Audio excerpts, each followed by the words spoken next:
क्या आपको पता है हम 33 कोटि देवी देवताओं को पूजते हैं, लेकिन देवराज इंद्र को क्यों नहीं पूजते? क्या आप बता सकते हैं इंद्र सिर्फ देवताओं पर राज करने वाला पद है या कोई पर्टिकुलर देव? और नहीं तो इस ब्रह्मांड में अब तक कितने इंद्र हुए? और क्या सभी असुर जिन्होंने देवताओं को हराया और स्वर्ग पर अधिकार किया वो सभी इंद्र हैं? चलो देखते हैं वीडियो में।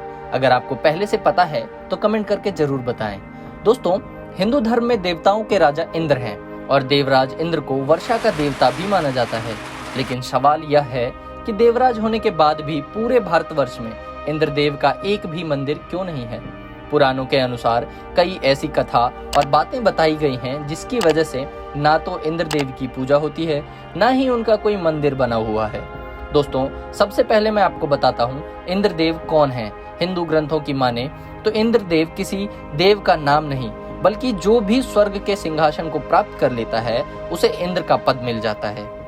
ऐसा माना जाता है कि अब तक कुल 14 इंद्र हो चुके हैं, जिनका नाम कुछ इस प्रकार है: यज्ञ, बपस्थी, शिबी, विधु, मनोजव, पुरंदर, बाली, अद्भुत, शांति, विष, ऋतुधाम, देवास्पति और सुचि। अब सवाल यह उठता है कि हमने तो टीवी प्रोग्राम और इंटरनेट के माध्यम से कई देवासुर संग्राम के बारे में सुना और जाना है, जिसमें कई असुरों ने इंद्रासन प्राप्त किया, फिर उन्हें इंद्र का पद क्यों प्राप्त नहीं हुआ? दोस्तों, क्योंकि वे सभी असुर आतताई भोगी थे। उन्होंने इंद्रासन पाकर भी अपने आप को धर्म पथ पर नहीं लाया। उनके पापों के कारण ही उन्हें इंद्र का पद नहीं मिला। ऐसा माना जाता है कि जो भी स्वर्ग की गद्दी पर विराजमान होता है उसे हमेशा इंद्रासन छिन जाने का डर लगा रहता है, और इसी डर की वजह से वह किसी भी साधु या राजा को स्वयं से अधिक शक्तिशाली नहीं बनने देता था। इसीलिए वह कभी तपस्वियों को अप्सराओं से भ्रमित करता तो कभी राजाओं के अश्वमेघ यज्ञ का घोड़ा चुरा लेता। ऐसी एक कथा का वर्णन पुराणों में मिलता है, जिसके बारे में यह मान्यता है कि इसी घटना की वजह से पृथ्वी पर ऋषियों ने इंद्रदेव की पूजा करना बंद कर दिया। कथा के अनुसार पौराणिक काल में धरती पर एक महातपस्वी ऋषि गौतम हुआ करते थे। वे अपनी पत्नी अहिल्या के साथ अपनी कुटिया में रहते थे। अहिल्या एक अति सुंदर और पतिव्रता स्त्री थी। जो भी अहिल्या को देखता था वो उनकी सुंदरता से मोहित हो जाता। एक दिन जब अहिल्या अपनी कुटिया में पति की सेवा कर रही थी, उसी समय इंद्रदेव वहां से गुजरे और अहिल्या को देखकर उन पर मोहित हो गए। इंद्र सोचने लगे कि कैसे यह रूपवती उनको प्राप्त हो जाए। इसके लिए इंद्र ने छल का सहारा लिया और योजना बनाने में लग गए। जब इंद्रदेव ने देखा कि गौतम ऋषि प्रतिदिन सुबह ध्यान के लिए कुटिया से दूर जाया करते हैं, तब एक दिन इंद्रदेव ने गौतम ऋषि के कुटिया से चले जाने के बाद मौका देखकर उनका रूप धर लिया और अहिल्या के पास पहुंच गए। उन्हें देखकर अहिल्या ने सोचा, आज मेरे स्वामी इतनी जल्दी कैसे लौट आए?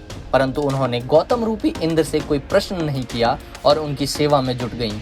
परंतु जब कुछ समय बाद ही वास्तविक गौतम ऋषि कुटिया से वापस आए और अहिल्या को एक बहरूपिये के साथ मग्न देखा, तो गौतम ऋषि को यह समझते क्षण भर भी देरी नहीं हुई कि यह बहरूपिया स्वर्ग के राजा इंद्र हैं। ये देखते ही वे क्रोध से लाल हो गए और इंद्र को श्राप दिया कि जिस योनि से तुम आसक्त रहते हो, ऐसी ही 1000 योनियां तुम्हारे शरीर पर बन जाएं, और देवराज होने के बावजूद अन्य देवताओं के मुकाबले तुम्हारी पूजा ना के बराबर हो। और अपनी पत्नी अहिल्या को पत्थर बनने का श्राप दे दिया। श्राप सुनते ही इंद्र डर से कांपने लगा और गौतम ऋषि के चरणों में जा गिरकर माफी मांगने लगा। यह देखकर ऋषि गौतम को दया आ गई और उन्होंने इंद्र के शरीर पर उभरे योनियों को आंखों में परिवर्तित कर दिया और अहिल्या के बार बार क्षमा याचना करने पर श्राप से मुक्ति का उपाय बताते हुए कहा कि त्रेता युग में भगवान श्री राम का पुरुषोत्तम अवतार होगा, तब उसी पुरुषोत्तम श्री राम के चरण स्पर्श से तुम पवित्र होकर श्राप मुक्त हो जाओगी।